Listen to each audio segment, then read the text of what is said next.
Hello दोस्तों, तो again आप लोगों का यूनिक इसी सेंटर में स्वागत है। तो जैसा कि आप लोग भी इस चीज़ को अच्छे तरह से जानते हैं कि हमने जो 11वीं क्लास की इकोनॉमिक्स थी हमने स्टार्ट कर दी थी, और 11वीं क्लास की जो इकोनॉमिक्स थी उसको हमने फर्स्ट वाली बुक कौन सी थी आपकी, माइक्रो इकोनॉमिक्स, उसको हमने स्टार्ट की थी। और मैंने पूरी की पूरी जो डिटेल थी हमने इसको क्यों स्टार्ट किया था उसके मैंने पूरी की पूरी आपको जो बात थी वो मैंने आपको एक्सप्लेन कर दी थी। तो फाइनली क्या करना है कि, और जैसे कि आप में से अगर ऐसा कोई फर्स्ट स्टूडेंट है जो चैनल पे फर्स्ट टाइम विजिट करे तो सबसे पहले करिए क्या, आप चैनल को सब्सक्राइब कर लीजिए, वीडियो को लाइक कर दीजिए, और देन आप 5th पार्ट को देखिए। लेकिन अगर आप क्या करें, पहले 5th पार्ट को देखने से पहले क्या आप प्लेलिस्ट को जाइए, वहां पर आप पार्ट नंबर मतलब चैप्टर नंबर 5 का जो आपका पार्ट 4 है वो देखो। क्यों? क्योंकि वहां पर आप उस चीज़ को देखोगे तभी आपको जो आगे के कॉन्सेप्ट होंगे आपको क्लियर होंगे। तो इसमें मैं आपको स्टार्टिंग में बता देता हूँ, वैसे लास्ट टाइम हमने 4th पार्ट में पढ़ा गया था। तो उसमें हमने बेसिकली 2 टॉपिक्स को, जो मेजर टॉपिक थे उसको कवर किया था। वो पहला टॉपिक क्या था, कब मांग का नियम क्या होता है, लॉ ऑफ डिमांड हमने पढ़ा था, वो मैंने आपको पूरा बताया था और डायग्राम वगैरह टेबल वगैरह के साथ एक्सप्लेन की थी। और जो सेकंड थिंग्स थी हमारी, वहां पर हमने पढ़ा था मांग के नियम की मान्यताएं। मान्यता को भी हमने देखा था, कम से उसमें 5 से 6 पॉइंट्स पढ़े थे। तो अगर आप में से आपने किसी ने नहीं देखा है तो फाइनली पहले आप करिएगा उसको देखिए, देन इस चीज़ को। तो आप लोगों को मैं बता दूं कि इस वीडियो में पढ़ने के वाले हैं तो बेसिकली 2 टॉपिक कवर करना, और ये जो इस चैप्टर का चैप्टर नंबर 5 का लास्ट वीडियो है, और फिर इसके बाद हम क्या करेंगे, नेक्स्ट वीडियो देखेंगे। तो आप लोग वीडियो को शुरू से लेके लास्ट तक देखें। अगर आपने वीडियो को आपने मिस किया तो आपको क्या हो जाएगा कि टॉपिक बिल्कुल क्लियर नहीं होगा। तो चलिए हम स्टार्ट करते हैं, इसमें हमें पढ़ना क्या है। तो आप लोग भी डायग्राम वगैरह देख रहे होंगे कि क्या है। तो सबसे हमें पहले टॉपिक क्या है, मांग वक्र पर संचलन। संचलन को हम कह सकते हैं गति, और दूसरा कह रहे मांग वक्र में खिसकाव। तो सबसे पहले करना क्या है कि आपको 2 वर्ड्स आ रहे हैं, उस 2 वर्ड्स को कवर करना है। पहले क्या है, संचलन वर्ड का मतलब क्या होता है, और दूसरा क्या होता है आपका कि खिसकाव। तो सिंपल बात है, अगर मैं एक्सप्लेन करूं, जैसे कि हम फ़ोन वगैरह में, लैपटॉप वगैरह में जो होता है फोटो वगैरह का ऑप्शन, वहाँ पर जब हम चलाते हैं फोटो वगैरह एडिट करते हैं तो वहाँ पर आता है कि फोटो को रोटेट करना और एक शिफ्ट करना। तो यहाँ पर संचलन का मतलब क्या होता है, किसी फोटो की रोटेशन, मतलब कि जैसे फोटो वहीं पर क्या सर्कुलेट होती है, तो वो क्या कहलाएगा आपका संचलन। और कह रहा है कि मांग वक्र में खिसकाव का मतलब कोई चीज़ शिफ्ट कर रहा है। जैसे कि अगर मान लेते हैं कि कोई टेबल है, मैंने यहाँ से उठा के इधर रख दी, तो वो क्या कहलाएगी, शिफ्टिंग। समझना, वो हो गया। अब हमें यहाँ पर समझना मांग वक्र पे संचलन का टॉपिक क्या है, और मैं बड़ी बारीकी से बताऊंगा आप लोगों को। 2-3 चीजें बातें आपको बिल्कुल ध्यान में रखना है। और यहाँ से क्या होता है कि आप लोगों के जो 4 मार्क्स के जो क्वेश्चन होते हैं वो 100% चांस होते हैं यहाँ से आने के। और बहुत सारे बच्चे होते हैं इस चीज़ को, टॉपिक को कंफ्यूज होते हैं कि वो समझ नहीं पाते कि इस मतलब कैसे आंसर को हमें लिखना है। तो मैं आपको सारी की सारी यहाँ पर क्या चीज़ बताऊंगा, कैसे करना है, आंसर कैसे देना, वो सारे। बस आपको टॉपिक, अगर आपको कॉन्सेप्ट क्लियर है तो फिर आपको रटने की यहाँ पर कोई आवश्यकता ही नहीं है। तो चलिए हम देखते हैं। पहला कह रहा है कि मांग वक्र पर संचलन। क्या कह रहे हैं, मांग वक्र पर संचलन। तो मांग वक्र पर जो संचलन होगा ना, उसका आपको समझना है कि उसका कारण क्या होगा। मतलब कि जो भी मांग वक्र होगा जो रोटेट होगा ना, उसका मेन कारण क्या है, हमें वो समझना है। तो मेन कारण यहाँ पर कह रहे हैं कीमत में परिवर्तन। अब कीमत में परिवर्तन मतलब कि आपका मांग वक्र में या तो मांग ज्यादा होगी या तो कम होगी, तो उसका जो मेन रीजन क्या होगा, कीमत में परिवर्तन। दूसरी बात क्या है यहाँ पर नोट डाउन करनी है कि अन्य बातें स्थिर रहेंगी। अब कहोगे अन्य बातें सर क्या होती है, तो मैंने आप लोगों को ऑलरेडी बता दिया था कि जो मांग को प्रभावित करने वाले कारक होते हैं, तो उसमें से क्या होता है, फर्स्ट पॉइंट को छोड़कर, कौन सा, वस्तु की अपनी कीमत को छोड़कर बाकी के बाकी जो 5 पॉइंट थे वो क्या कहलाएंगे, वो अन्य बातें कहलाएंगी। तो यहाँ पर कह रहे हैं कि जो भी संचलन होगा, जो भी मांग वक्र में मूवमेंट होगा, ठीक है, उसका मेन कारण क्या होगा, कीमत में परिवर्तन, ठीक है, और अन्य बातें क्या रहेंगी, स्थिर।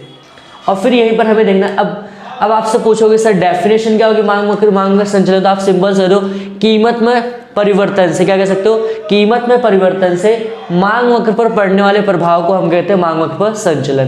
क्या कह रहा हूं, कीमत में परिवर्तन से मांग वक्र पर पड़ने वाले प्रभाव को हम क्या कह सकते हैं, मांग वक्र पर संचलन।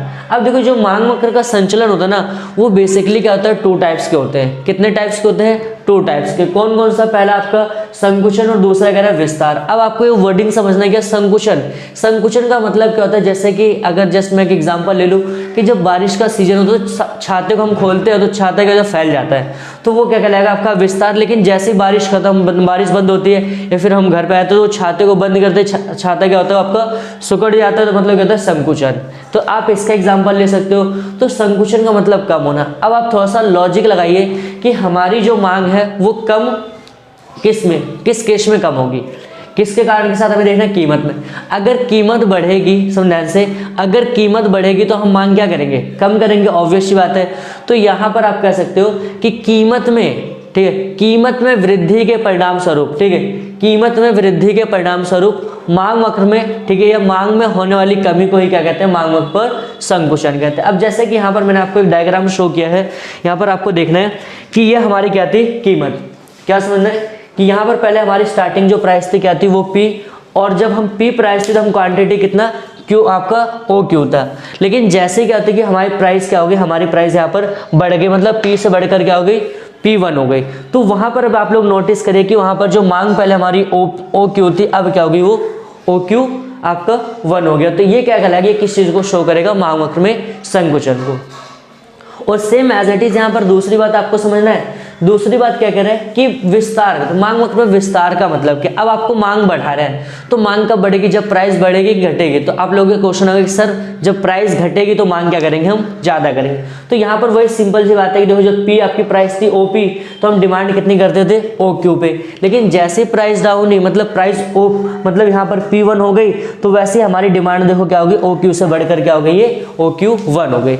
तो आई होप कि ये चीज आपको क्लियर होंगी। अगर आपके कोई डाउट्स है तो आप वहां पर जाके आप कमेंट सेक्शन में मैसेज करें, अदरवाइज आप लोग क्या कर सकते हो, हमारे इंस्टाग्राम आईडी आप उसको हमें फॉलो करिए। अगर आपके कोई डाउट्स आप पर्सनली वहां पर मैसेज करके अपने डाउट्स को क्लियर कर सकते हैं।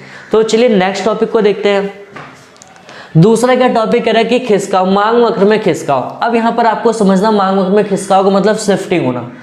तो शिफ्टिंग कैसे होगा समझना, तो इसमें जो शिफ्ट होने का मेन रीजन क्या होगा, अन्य बातों में परिवर्तन। अब अन्य बातें बार बार आप लोगों की रिपीट हो रही है, तो आप लोग वीडियो जाके पीछे वाली पहली कंपलसरी देखो, तभी ये सारे के सारे टॉपिक्स जो होंगे आपको वो इजीली क्या होंगे, वो टॉपिक्स आपको क्लियर होंगे। तो अब यहाँ पर सुनना, जैसे कि मैं आपको बता दूं, अन्य बातें मतलब उपभोक्ता की आय हो गई, संबंधित वस्तुओं की कीमतें हो गई, उपभोक्ता की फैशन रुचि बाजार में, उपभोक्ता की संबंध, ये सारे क्या कह रहा है आपका अन्य बातें। तो आप कह सकते हो कि अन्य बातों में परिवर्तन के कारण, किसके कारण, अन्य बातों में परिवर्तन के कारण मांग वक्र में होने वाले परिवर्तन, या मांग वक्र में होने वाले परिवर्तन को हम क्या कहते हैं, मांग वक्र में खिसकाव, ये हो गया।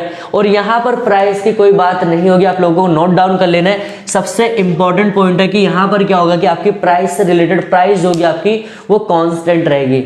तो अब यहाँ पर सुना जाए, अब जो मांग वक्र में खिसकाव होता है वो भी 2 टाइप्स के होते हैं। कितने टाइप्स के, 2 टाइप्स के। कौन कौन सा आपका, कमी और दूसरा आपका वृद्धि। अब देखो कमी कैसे होगा, मांग वक्र में कमी। तो मांग वक्र में कमी का मतलब क्या, अगर उपभोक्ता की समझदारी से, अगर जैसे कि मानते हैं हमने पॉइंट पढ़ा था उपभोक्ता की फैशन रुचि, मैंने आपको उसमें एक्सप्लेन करा था सारे के सारे जो टॉपिक्स थे कि अगर हमें कोई चीज़ ना पसंद, मतलब हमारे जो डिमांड पैटर्न उसको हमें अच्छा ना लगे, तो हम उस चीज़ की डिमांड कम करेंगे ज़्यादा, तो ऑब्वियस सी बात है कम करेंगे।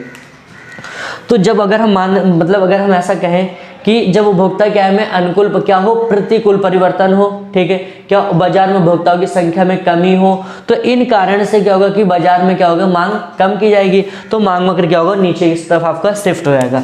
किस साइड की तरफ, नीचे। क्यों शिफ्ट हुआ, कारण क्या था, अन्य बातें।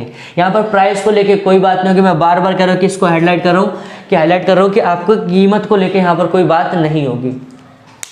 दूसरा कह रहे कि मांग वक्र में आपका वृद्धि क्या, वृद्धि का मतलब क्या होता है, कोई चीज़ बढ़ जाना, आगे चले जाना, ठीक है।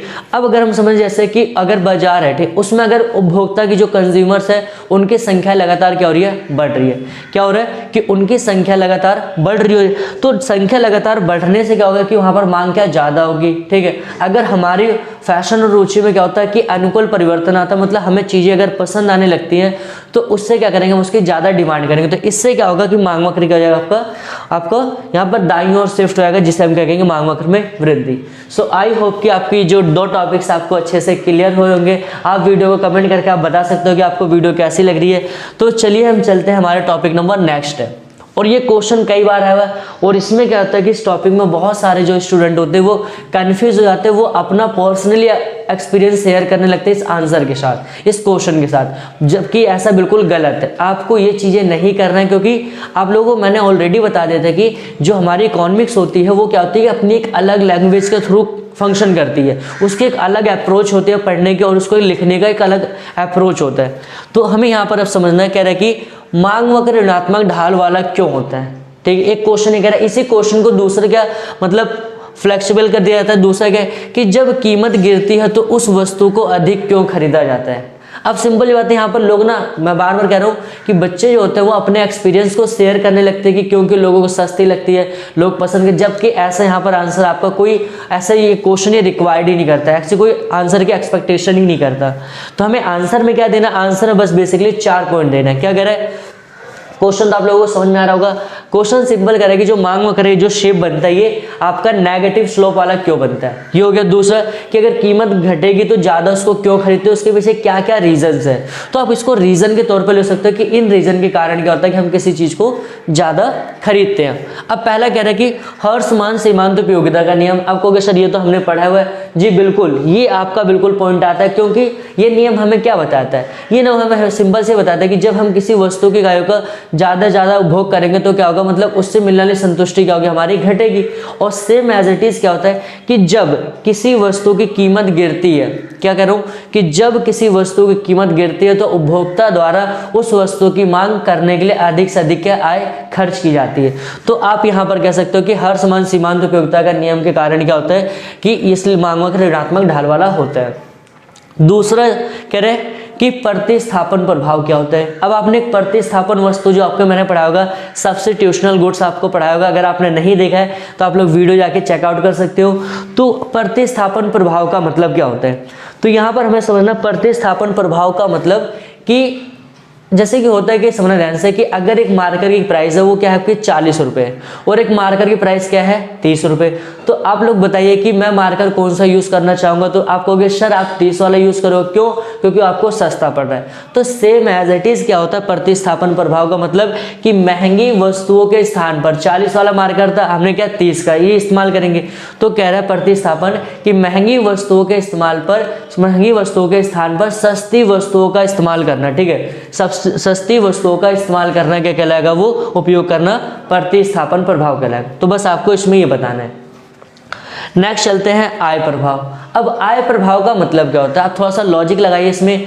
मतलब जब हमारी इनकम बढ़ती है तो क्या उससे डिमांड पे कोई फर्क पड़ेगा, आपको बिल्कुल ऑब्वियस सी बात है पड़ेगा। तो आय प्रभाव का मतलब क्या होता है, जैसे कि अगर आप सपोज टू अगर मान लेते हैं कि कोई व्यक्ति उसकी इनकम लगातार बढ़ रही है, तो उसकी इनकम बढ़ने के कारण क्या होगा कि जो उसके वर्ड आता है उसकी जो परचेजिंग पावर होगी, जिसे हिंदी में हम क्या कहते हैं, क्रय शक्ति कहते हैं। क्या कहते हैं हिंदी में, क्रय शक्ति, परचेजिंग पावर, मतलब उसकी जो परचेजिंग एबिलिटी होगी ना वो बढ़ जाएगी। अब उससे क्या करेगा, वो डिमांड ज्यादा करेगा। दूसरा रीजन क्या है कि जब इनकम क्या होती है, जब अगर लोगों की इनकम कम होगी तो उनसे, तो उनके द्वारा उनकी जो क्रय शक्ति होती है, जो परचेजिंग पावर होगी ना वो क्या हो जाएगी, डाउन हो जाएगी। तो मतलब उसके द्वारा मांग कम की जाएगी। तो इसे हम क्या कहते हैं, आय प्रभाव। दूसरा क्या है, उपभोक्ता समूह का आकार। उपभोक्ता समूह का आकार का मतलब क्या है, जैसे कि मार्केट होता है तो उसमें कंज्यूमर भी होते हैं, सेलर भी होते हैं और बायर्स भी होते हैं, दोनों लोग काम करते हैं। लेकिन अगर आप लोग थोड़ा सा एक लॉजिक लगाओ, जैसे कि मार्केट है उसमें कोई प्रोडक्ट है मार्कर, ठीक है, कोई भी चीज आप ले सकते हो, कोई भी एग्जांपल, कि अगर उस मार्कर की कीमत, मतलब कोई भी आइटम है उसकी प्राइस डाउन होती है तो उस पर क्या इफेक्ट होता है। तो सिंपल सी बात है सबसे पहले कि जब किसी प्रोडक्ट की प्राइस गिरती है तो वहां पर क्या होता है कि जो मार्केट में उस दौरान जितने भी कंज्यूमर होते हैं उनके द्वारा डिमांड क्या होती है, बढ़ जाती है। और सेम एज इट इज कि उसी दौरान क्या होता है कि मार्केट में कुछ नए लोग क्या होते हैं वहां पर जुड़ जाते हैं। तो इसे हम क्या कहते हैं, उपभोक्ता समूह का आकार। तो आई होप कि आपको वीडियो अच्छी लग रही होगी। वीडियो को लाइक करिए, शेयर करिए और चैनल को सब्सक्राइब करना ना भूले। Thanks for watching this video.